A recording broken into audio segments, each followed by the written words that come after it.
It was an important meeting to discuss European security and joint drone production. But Mark Rutte, the Secretary-General, was also asked about this rift with Donald Trump that's ongoing with NATO. He said NATO allies have gotten the message over Iran, but not quite true, because if you look at Trump's message yesterday to reporters, he said that NATO was very disappointing to me. NATO was not there when we wanted them. We don't need NATO, but if we need them, they just weren't there. So you can see that's ongoing. But lots of sources I've spoken to have said that really Donald Trump is trying to distract from what is not very successful war in Iran.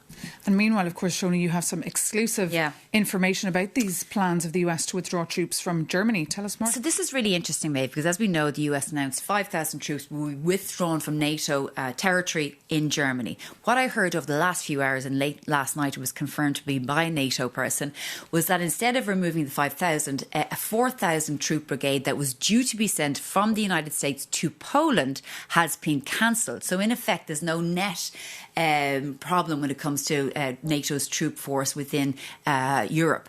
Now, take a listen to Mark Rutte, the Secretary-General of NATO, when he was asked about this yesterday. When you look at the US presence in Europe, it is still vast and massive. And there is a clear commitment by the United States to stay involved. We know that we are investing now more in Europe. We have always known that the United States, over time, has to pivot more towards Asia. So we are all in this all together.